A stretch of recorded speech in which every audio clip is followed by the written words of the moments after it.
외신의 보도를 보니까 일본에서 노인 범죄 굉장히 많이 늘어나고 있다. 그 이유가 황당합니다. 생활 대책이 없는 노인들이 많습니다. 정부에서 보조금을 주지만 금방 다 사라집니다. 그러면 이분들이 일부러 절도를 한다는 거예요. 편의점 같은 데 들어가서 삼각, 김밥, 우유 주인 보는 앞에서, 그래서 경찰 불러서 잡혀간다는 겁니다. 일본이 우리보다 조금 형벌이 세군요. 2년형 정도 그렇게 나온다는 겁니다. 감옥에 가면 그때부터 먹을 거 주고 입을 거 주고 하여튼 병치료 같은 거, 기초적인 것이 다 해결이 된다는 겁니다. 사회에서 이 노인분들이 외롭습니다. 그런데 감옥에 들어가면 비슷한 그러한 경유 과정을 통해 가지고 들어오시는 분들이 많아요. 그러니까 또 친구들이 생기는 겁니다. 외롭지 않다는 겁니다. 형기 다 맞추면 또다시 절도, 경범죄 이런 거 저질러 가지고 다시 감옥에 들어간다는 겁니다. 사회에서 내가 고독하고 힘들게 그렇게 사느니 감옥 가가지고 사는 게 낫다. 이런 노인 범죄 때문에 일본 그 교정 당국이 골치를 썩고 있다, 그러는 겁니다. 얼마나 힘들면 그렇게까지 사회가 돌아갈까 생각을 하지만 한편 여러분 너무 비참하지 않습니까? 통계를 보니까요, 대한민국입니다. 우리나라 평균 수명이 1970년, 그러니까 지금부터 50년 전에 비해서 지금 2021년 아닙니까? 50년 전에 비해 가지고 20년 정도가 늘어났습니다. 20년 정도가. 남자가 80세, 여자 86세입니다. 남자 80세, 여자 86세, 이 평균 수명이라고 하는 것은 태어나면서부터 아기 때 죽는 아이도 있고 또 젊을 때 사고사를 당하는 사람들도 있잖아요. 그리고 이게 다 뭉뚱그려가지고 평균 내는 거니까 웬만하면은 나이가 이제는 고령층 8, 90세 돼가지고 그때 돌아가시는 겁니다. 100세 시대, 100세 시대, 이게 벌써 우리에게 다가온 것이고 조금만 더 가면 120세까지 사는 그날이 이거 한 1, 20년 후면은 오지 않을까 생각을 해봅니다. 오래 사는 거 좋죠. 그러나 무작정 오래 사는 게 좋은가? 여기에 대해서는 우리가 한 번쯤 심각한 고민을 해봐야 하지 않겠습니까? 우리들 인간에게 있어서 사는 것만큼 이 중요한 것이 어떻게, 이 how to입니다. 어떻게 사는 것이 이게 중요할까? 그런 말들 하잖아요. 내가 사는 게 사는 게 아니야. 이 말 여러분 어떤 생각입니까? 그럭저럭 살고는 있지만 만족이 없다는 겁니다. 행복이 없다는 거죠. 뭔가 보람찬 인생, 뿌듯한 인생, 그렇지 않다는 겁니다. 기쁨도 있는 것 같지도 않고 하여튼 그런 인생이라는 거죠. 여러분, 우리 인생 너무 귀하지 않습니까? 한 번 사는 인생 대충 흘려보내서는 안 되지 않겠습니까? 그렇기 때문에 진짜 가치 있는 삶, 만족이 있는 삶을 우리 살아가야죠. 예수님께서는 그런 인생 사셨습니다. 우리 예수님께서 십자가에서 다 이루었다, 텔레스타이라고 선언을 하셨습니다. 아쉬움 없다는 거예요. 후회 없다는 겁니다. 불만도 무의미한 것도 없다. 다 충족한 인생을 살았다라고 말씀하시는 거죠. 역사상 그 누가 그러한 인생을 살 수가 있었겠습니까? 우리는 예수님으로부터 배워야만 합니다. 한 번뿐인 인생 어떻게 살아야 할지, 또 어떻게 사는 것이 최선의 삶인가, 이걸 배워야 하는 것입니다. 오늘 이 말씀 통해서 저와 여러분에게 그런 은혜가 있기를 바랍니다. 자, 본문의 말씀은요, 겟세마네 동산의 기도 이후에 예수님 체포당하시는 장면입니다. 그 중심에 가룟 유다의 배신이 있습니다. 43절에서 46절 말씀 보세요.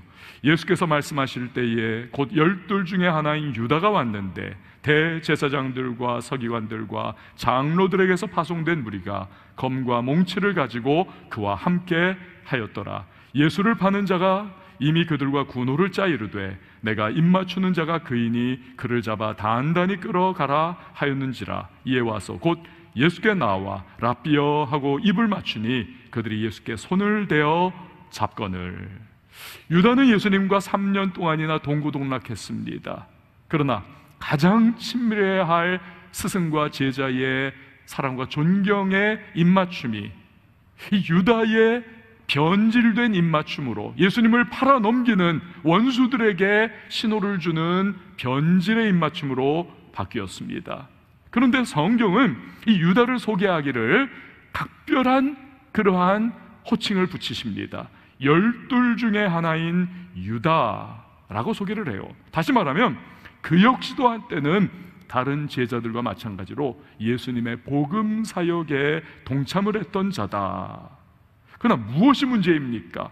유다는 왜 예수님을 팔아 넘겼던가?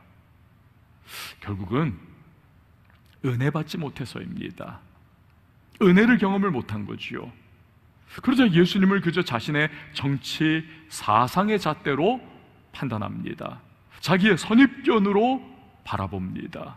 희망사항의 기준으로 예수님을 판단을 하는 것입니다. 근데 예수님께서 자기가 생각하는 기준이 있잖아요.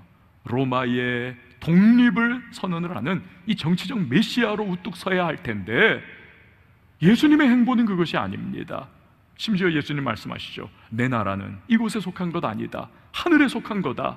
그러니까 별 무관한 말씀을 하세요. 실망됩니다.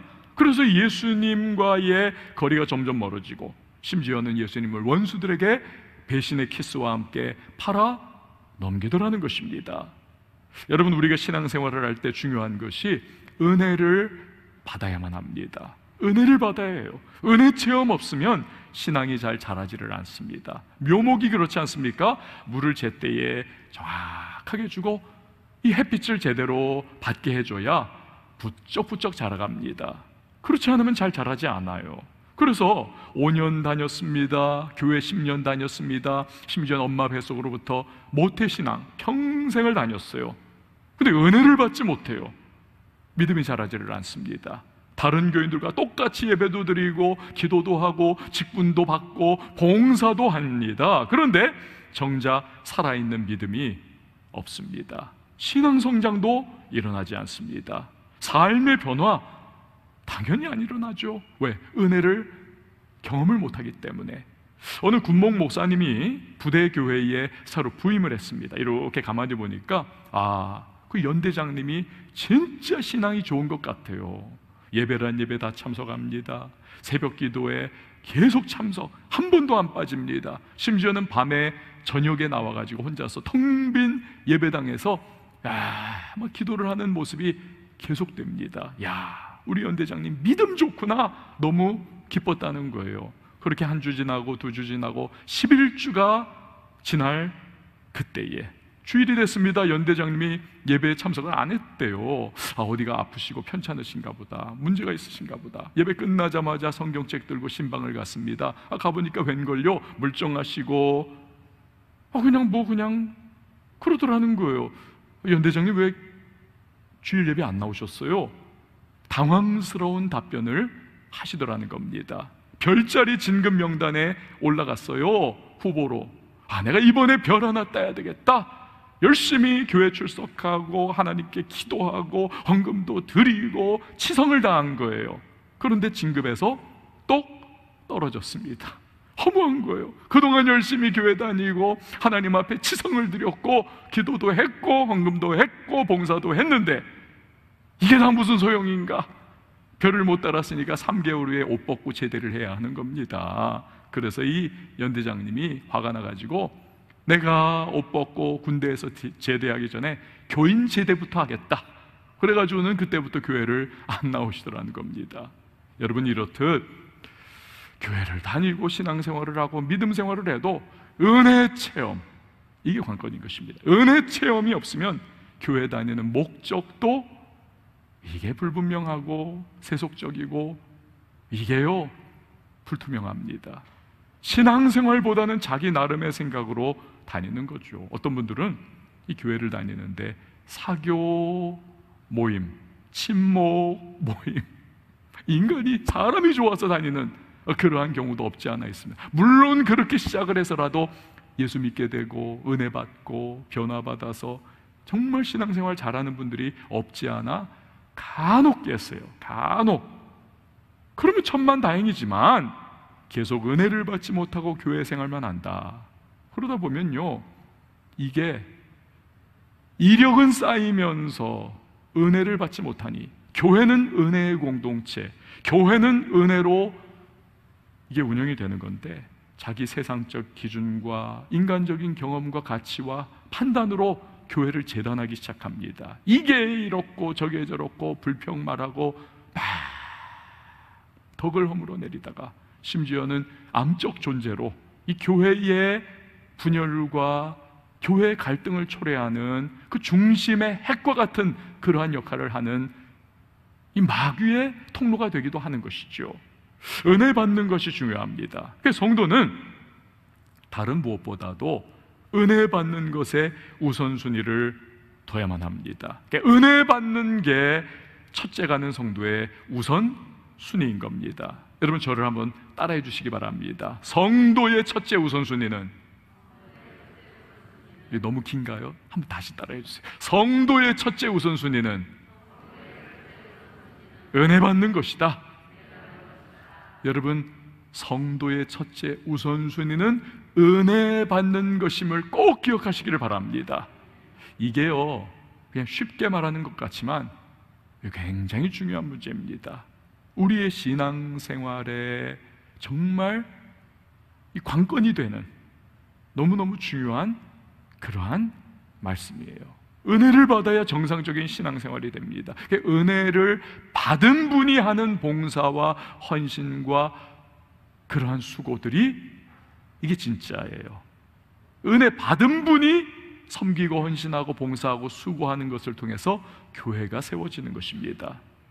예배를 통해서 특별히 지벽적 은혜가 임하는 이 예배를 정말 귀중하게 여겨야 합니다. 이 예배보다 앞설 수 없습니다. 모든 것이. 그럼 잘못하고 있는 거예요. 예배를 소홀히 하는 그 어떤 행위도 이 우선순위가 지금 뒤죽박죽된 겁니다. 반드시 문제가 생깁니다. 히브리서 12장 28절 말씀 보세요. 그러므로 우리가 흔들리지 않는 나라를 받았은즉, 이 구원받은 하나님의 사람이죠. 그 사람 뭐 해야 되느냐? 은혜를 받자. 이로 말미암아 경건함과 두려움으로 하나님을 기쁘시게 섬길지니. 그러니까 은혜를 받아야 하나님이 기뻐하시는 섬김을 할 수가 있다. 이 우선순위인 겁니다. 이게 순서예요. 이게 순서. 은혜를 받아야 하나님을 기쁘시게 하는 섬김을 할 수가 있다. 사랑하는 여러분, 무엇보다도 은혜 받는 일에 힘쓰시기를 바랍니다. 은혜 받으셔야 합니다. 영혼이 살아나는 거죠. 교회를 섬길 수 있는 겁니다. 신앙생활 여러분 무엇입니까? 신앙생활은 단지 교회 다니고 예배 참석하고 기도하고 봉사하는 것, 이게 아닙니다. 여기 더 나가야 합니다. 물론 이런 것들도 굉장히 중요하지만 신앙생활은요, 더 나가야 합니다. 즉, 구원받은 하나님의 백성은 과연 나의 사명은 무엇이냐, 하나님이 내게 주신 사명이 무엇이냐, 이걸 알아야 합니다. 그리고 그 사명을 이제는 감당하는 사람이 될 수 있어야만 하는 겁니다. 그래야 우리의 신앙생활이 온전해지는 것이죠. 이걸 분명하게 보여주시는 분이 예수님이십니다. 우리 예수님요, 여러분, 능력의 주인 아니십니까? 우리 예수님께서 이 원수들에게 붙잡힐 일이 없어요. 사실은 죽이고 살리는 능력과 권세가 예수님께 있는데, 아니 어떻게 예수님께서 원수들이 붙잡는다고 붙잡힐 수 있나요? 그냥 말씀 한마디로 다 끝날 수 있습니다. 그 부대끼기가 싫으면 우리 예수님 그냥 슬쩍 지나쳐 가시면 됩니다. 과거에도 그랬지 않습니까? 예수님께서 처음 40일 금식 기도하시고 동네에 오셔서 이 예수님의 사명 선언을 하신 이후에 말씀 전하시는데, 그 말씀을 듣고 오해한 그 동네 주민들이 예수님을 절벽으로 밀고 가서 떨어뜨려 죽이려고 했습니다. 그때 우리 예수님께서 그냥 그들 사이를 유유히 지나가십니다. 아무도 막지를 못해요. 지금도 그렇게 하면 되는 겁니다. 그것도 아니면 제자들이 방패막이가 돼줄 수도 있겠죠. 47절 보세요. 곁에 서 있는 자 중의 한 사람이 칼을 빼어 대제사장의 종을 쳐 그 귀를 떨어뜨리니라. 요한복음에는요, 같은 사건을 기록한 이 공간복음인 요한복음에는 베드로가 이 일을 했다는 겁니다. 칼을 휘두른 거예요, 성질대로. 그런데 그 이전에 우리에게 칼이 몇 개가 있습니다. 그러니까 다른 제자들도 지금 칼을 갖고 있는 겁니다. 또 당시 상황은 깜깜한 밤, 유다가 예수님께 입 맞추지 않으면 누가 누군지를 잘 알아볼 수 없는 그러한 깜깜한 밤. 그러니까 예수님의 전능하신 능력, 제자들의 그 무기를 가지고 있는 상황, 누가 누군지 알아보지 못하는 어두움, 이 모든 걸 종합하면 얼마든지 예수님은 원수들의 손에 잡히지 않으실 수 있어요. 그러나 피하지 않으십니다. 잡히셨어요. 아니, 정확하게 말하면 예수님이 잡혀주신 겁니다. 왜 그럴까요? 49절에서 그 이유를 말씀해 주시죠. 우리 같이 한번 읽어봅니다. 시작. 내가 날마다 너희와 함께 성전에 있으면서 가르쳤으되 너희가 나를 잡지 아니하였도다. 그러나 이는 성경을 이루려 함이니라 하시더라. 아멘. 성경을 이루려 함이라. 성경을 이루려 함이라. 예수님이 이루려 하신 성경은 과연 무엇입니까? 수백 년 전 이사야 선지자는 메시아의 대속의 사역이 무엇인지, 십자가의 사역이 무엇인지에 대해서 말씀을 하셨습니다. 이사야 53장 3절에서 5절 말씀 보면 그는 멸시를 받아 사람들에게 버림받았으며 간고를 많이 겪었으며 질고를 아는 자라. 마치 사람들에게서 얼굴을 가리는 것 같이 멸시를 당하였고 우리도 그를 귀히 여기지 아니하였도다. 그는 실로 우리의 질고를 지고 우리의 슬픔을 당하였거늘 우리는 생각하기를 그는 징벌을 받아 하나님께 맞으며 고난을 당한다 하였노라. 그가 찔림은 우리의 허물 때문이요 그가 상함은 우리의 죄악 때문이라. 그가 징계를 받음으로 우리는 평화를 누리고 그가 채찍에 맞음으로 우리는 나음을 받았도다. 여러분, 그렇습니다.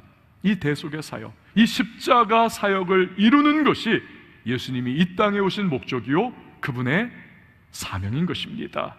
이 사명 감당하기 위해서 스스로를 원수들에게 내어 주신 것입니다. 예수님은 언제나 이 사명의식을 늘 마음에 새기고 계셨습니다. 그리고 기도를 통해서 매일마다 사명에 대한 재충전 계속해 나가신 거죠. 이 사건 잡히기 바로 전에 하셨던 겟세마네 기도의 모습이 바로 그거 아닙니까? 아버지의 뜻대로 하옵소서. 우리 인간이 가진 욕구를 분류한 것들이 있습니다. 그 중에 가장 유명한 것이 심리학자인 아브라함 메슬로우가 욕구 5단계론이라고 이름을 붙인 그 이론입니다. 여기 보면은요, 인간의 가장 기본적이고 원초적인 욕구, 그 1단계 욕구가 뭐냐면 생리적인 욕구입니다. 먹고 자고 생식하고 배설하고 막 이런 거죠. 이게 없으면 생존 자체가 이게 이루어지질 않습니다. 그렇기 때문에 우리가 지금 살아있다, 사실은 이 1단계 충족의 상태입니다. 1단계 충족, 해결된 거죠. 그렇기 때문에 사실상 의미 있는 가장 시급한 욕구는 바로 그 윗단계인 안전의 욕구입니다. 그러니까 이 인간이라고 하는 존재, 저와 여러분은 우리를 안전을 도모하고 유지하기 위해서 애를 쓰죠. 모든 걸 다 합니다. 모든 걸 다 해요. 안전 지키기 위해서라면, 나 자신의 안전을 위해서라면 우리는 모든 걸 다 합니다. 여러분, 여기에 예수님의 겟세마네 기도가 갖는 중요한 의미가 있습니다. 십자가를 거부하고 싶은 마음도 예수님께 있습니다. 그도 육신을 입고 성육신 이 땅에 오셨잖아요. 그러나 그 안전의 욕구, 나를 지키고자 하는 그 욕구를 거부하시기 위해서 예수님은 땀방울이 핏방울 되기까지 기도로 투쟁하십니다.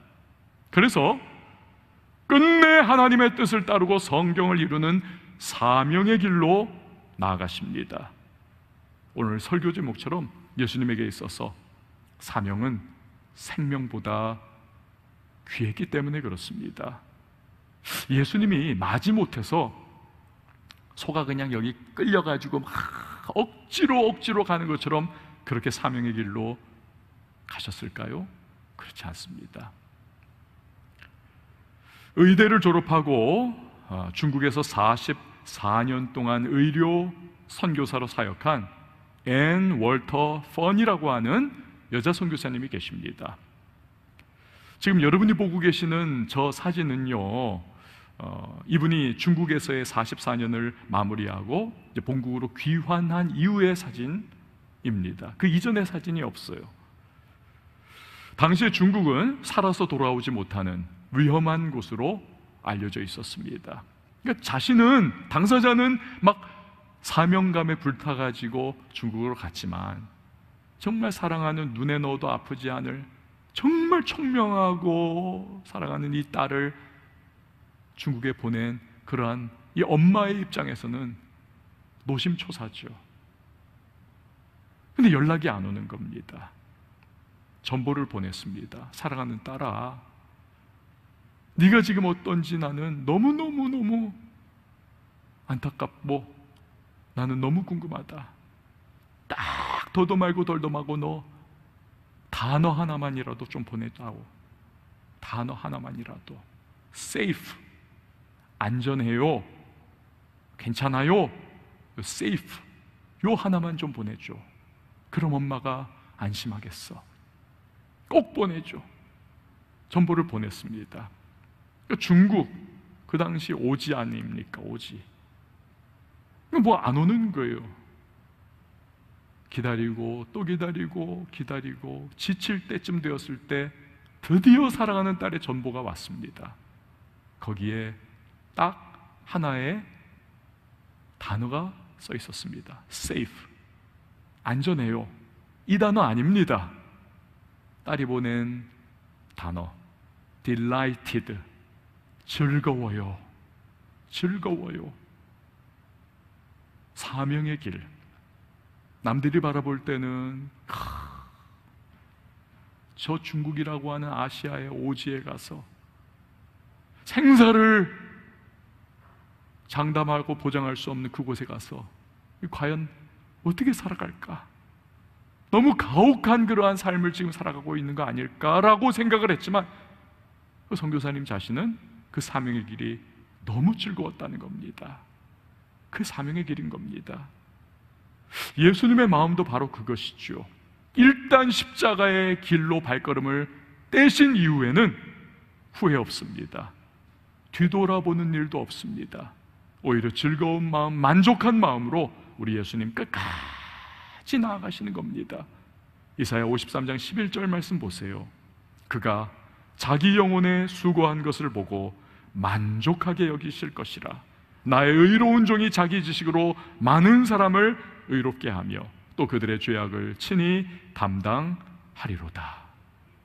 여러분, 우리는요 어디서 만족을 얻습니까? 먹고 자고 자식 낳고 성공하고 여기서 만족을 얻으려고 하죠. 만족한가요? 만족 없습니다.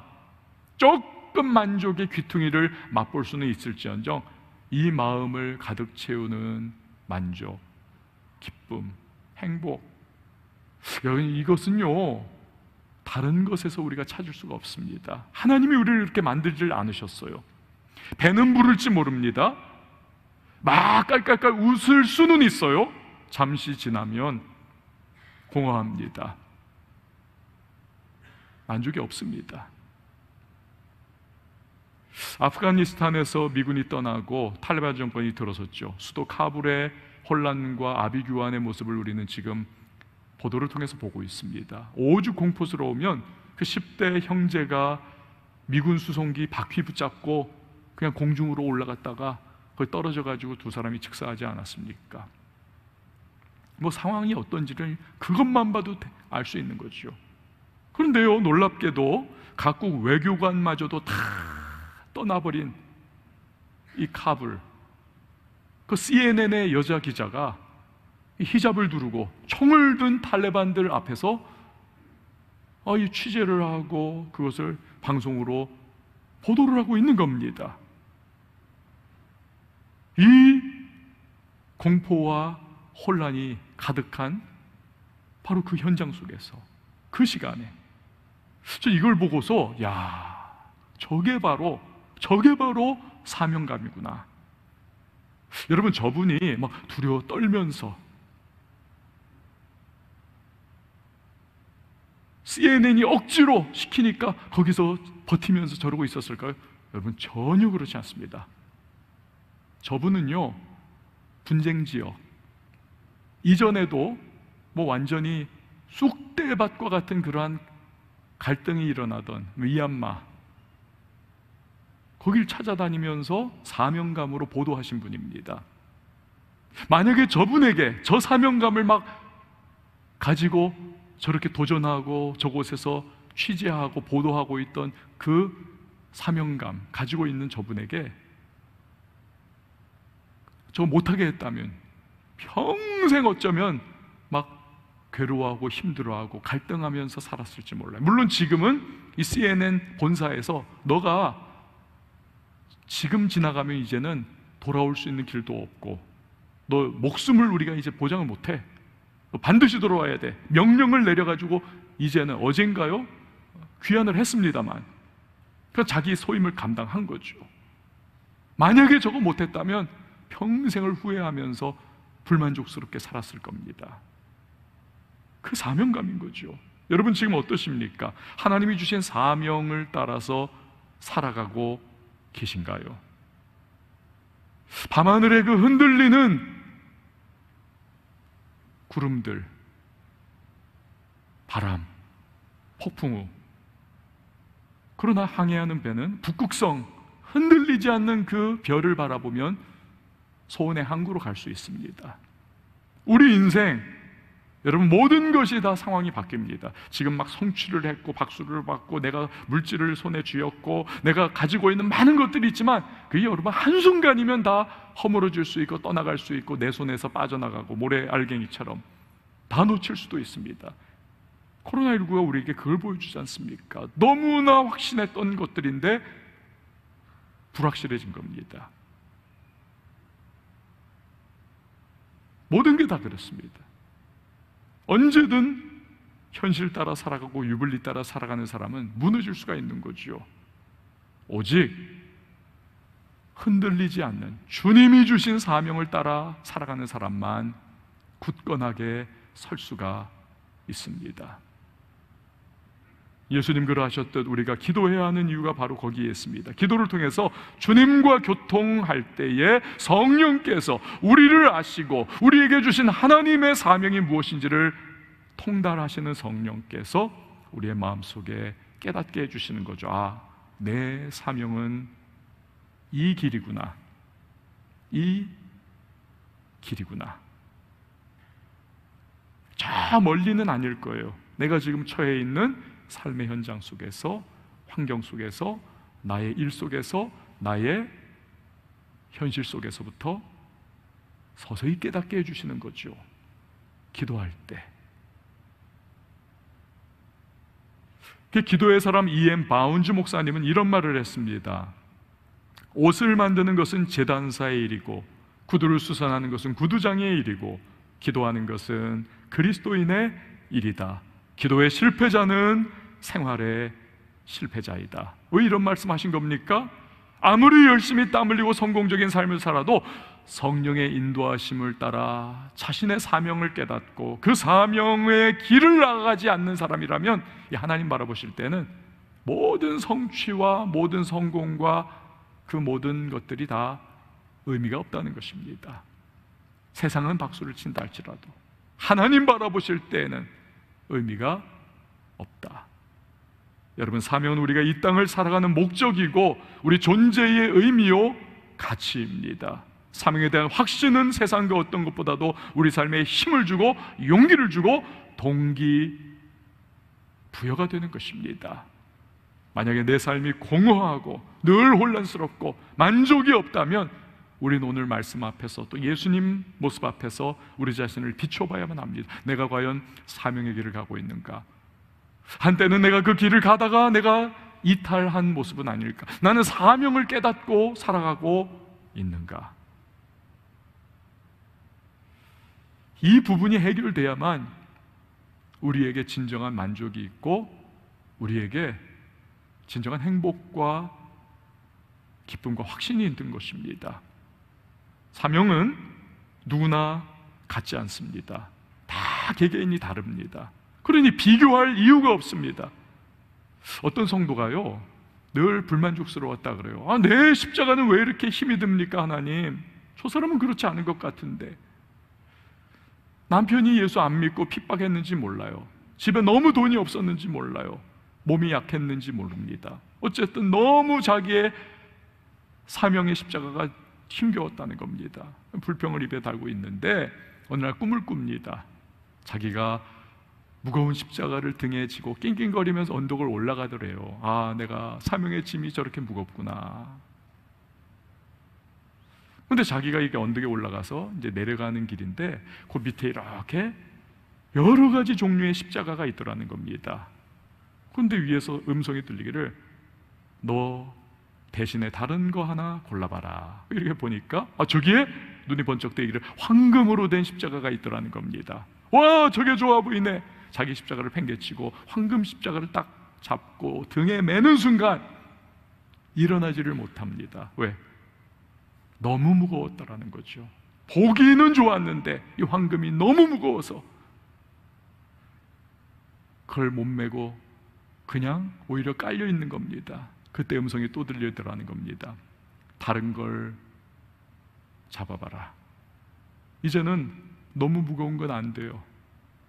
보니까 저쪽에 장미로 된 십자가가 있더라는 겁니다. 너무 아름답고 가벼워 보이는. 나 저거 할래요. 어깨에 맸습니다. 그런데 그 순간 그 장미의 가시들이 온통 등을 찔러대기에 너무 고통스러웠다는 거죠. 이분이 그 꿈속에서 깨닫습니다. 그렇구나. 하나님이 내게 주신 십자가 사명이, 내게 부여하신 사명이 나에게는 최선이구나. 여러분, 그렇습니다. 나를 도와주신 삶의 자리에서 내게 주신 사명을 감당하는 것, 그것이 우리 각자에게 최선인 것입니다. 사랑하는 여러분, 사명의 길을 가십시오. 거기에 만족이 있고 거기에 행복이 있고 거기에 기쁨이 있습니다. 사명의 길에 결코 후회하지 않는 인생의 비결이 있습니다. 돈 좀 없어도 괜찮아요. 왜? 난 사명의 길을 가기 때문에 하나님께서 채워주시고 공급해 주실 겁니다. 남들이 인정 안 해줘도 괜찮아요. 왜? 하나님이 인정해 주시기 때문에 괜찮습니다. 십자가의 길, 예수님의 사명, 가장 비참하고 가장 고통스러워 보였고 모두가 침을 뱉었던 그러한 사명이었죠. 그러나 예수님 기꺼이 그 길을 가셨습니다. 2000년이 지난 지금 여러분, 우리는 누가 고백하지 않습니까? 누가 그걸 고백하지 않을 수 있겠습니까? 예수님의 사명이야말로 가장 존귀한 사명이요, 가장 내 영혼의 구원과 영생을 허락하신 너무나도 귀한 사명이었다는 것을 누가 고백하지 않겠습니까? 우리 예수님은 사명은 생명보다 귀하다는 것을 아시고 그 십자가를 짊어지신 거죠. 오늘 우리 찬양을 부를 텐데요, 본회퍼 목사님께서 옥중 서신으로 자기의 약혼녀에게 죽음을 앞두고 보낸 편지에서 가사를 만든 그러한 찬양입니다. 미국의 유니온 신학교에서 이 본회퍼 목사님은 교수 사역을 하고 있었습니다. 너무나 명민하고 너무나 정말 인기가 있었던 아주 탁월한 신학자였습니다. 그러나 독일에서 벌어지는 히틀러의 만행을 막기 위해서 그가 다 만류하지만 뭐하러 그 땅을 가려고 하느냐, 여기서 너 잘 살 수 있다, 너 이미 유명하잖아. 그러나 뿌리치고 독일로 돌아갔습니다. 그때 그가 일기장에 이런 글을 남깁니다. 나의 장래에 대해 그동안 파도처럼 일던 몹시도 불안해하던 마음이 이제 잔잔해졌다. 이는 내가 갈 길을 확실히 알게 되었기 때문이다. 이 보네포 목사님은 사명이 무엇인지, 또 사명이 생명보다 귀한 것인지를 잘 알고 있었던 분입니다. 선한 능력으로 일어설 것을 그는 그의 편지를 통해서 후대의 많은, 우리를 포함한 크리스찬들에게 도전을 주고 있습니다. 우리 시간에 함께 찬양할 때에 우리의 사명의 현주소를 다시 한번 생각해보고, 만약에 내가 지금 그 궤도에서 벗어나 있다면 다시 한번 수정하고, 깨닫지 못한다면 주님 성령으로 기도 가운데 나의 사명을 인도해달라고 하는 그 마음으로 함께 찬양하도록 하겠습니다. 함께 고백하며 나갑니다.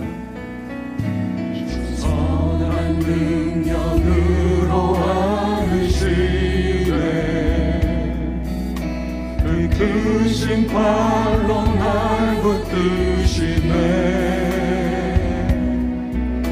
절망 속에도 흔들리지 않고 사랑하는 주 얼굴 보아리. 주 선한 능력으로, 주 선한 능력으로 안으시네. 그 크신 팔로 날 붙드시네. 절망 속에도 흔들리지 않고 사랑하는 주 얼굴 구하리. 선한 능력으로, 선한 능력으로 일어서리. 주만 의지하는 믿음으로 우리 고대함에 주 오실 그날 영광의 새날을 맞이하리. 이전의 괴로운 날에 왔사고 고난의 길 걷는다 해도 고난의 길을 걷는다 주님께 모두 맡긴 우리 영혼, 주님께 모두 맡긴 우리 영혼. 끝내 승리의 날을 맞으리. 선한 능력으로 일어서리. 주만 의지하리. 주만 의지하리. 믿음으로 우리 고대함에 주 오실 그날 영광의 새날을 맞이하리. 목소리 높여 주님이 하신 고난의 승자를 우리도 감사하리. 주님의 남은 고난 채워가며 주님의 남은 고난 예수와 채워가며 모든 위에 살리라. 예수와 모든 위에 살리라. 선한 능력으로, 선한 능력으로 일어서리. 주만 의지하리. 주만 의지하리. 믿음으로 우리 고대함에 주 오실 그날 승리의 새날을 선한 능력으로 일어서리.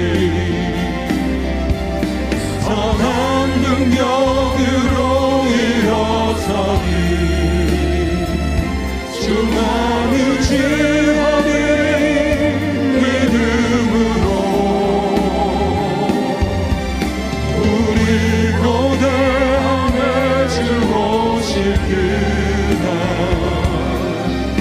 승리의 새날을 맞이하리. 여러분 이 시간에 함께 기도할 때에 말씀이 지금 나 자신을 비추는 거울입니다. 예수님의 십자가 사명 감당하시는 모습이 나의 현주소, 이 사명을 향한 현주소를 비춰주는 거울입니다. 나 어떻게 살아가고 있습니까? 열심히 땀 흘리며 이른 아침부터 부지런히 뛰지만 혹여나 사명의 길이 아닌 나의 생각과 세상이 박수치는, 세상이 추구하는 그 길 부지런히 달려가는 것 아닌가요? 하나님 앞에서 내가 지금 어떤 모습으로 살아가고 있습니까? 혹은 내 사명이 도대체 무엇인지도 모르는 그러한 모습으로 단지 열심히 살아가고 있는 모습입니까? 주여, 내 사명을 깨닫게 하여 주옵소서. 다시 한번 궤도 수정할 수 있도록 도와주옵소서. 예수님 그리하셨듯 사명은 생명보다 귀한 것임을 생각하게 하시고 깨닫게 하시고 그 길 걸어갈 수 있도록 주님 도와주시고, 인정하시는 그 길을 나도 다시 한번 시작해 달라고 우리 하나님의 말씀 기억하면서 우리 함께 기도하며 나갑니다. 함께 기도합니다. 하나님 아버지 감사합니다. 오늘 예수 그리스도의 십자가의 능력으로 일어서리 주만 의지하리 믿음으로 우리 고대함에 주 오시기 우리가 하나님 앞에서 예수님을 감사를 드립니다. 주님은 만족하셨습니다. 새날을 맞이하리 충족한 은혜가 있음을 우리 예수님을 통하여 봅니다.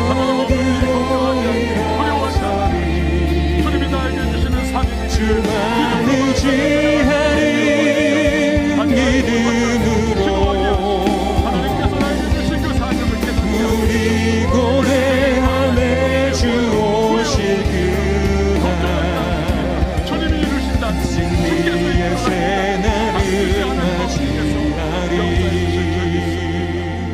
하나님 아버지, 예수님께서 그리하셨듯 사명은 생명보다 귀한 것임을 보여주셨듯 우리도 한 걸음 한 걸음 믿음으로 반응하며 사명의 길을 걸어가는 주님의 사람들, 그리하여서 하나님께서 부어주시는 진정한 영혼의 만족과 기쁨과 행복과 충만한 은혜를 누리며 살아가는 우리 모두가 되게 하여 주시옵소서. 예수님의 이름으로 기도합니다. 아멘.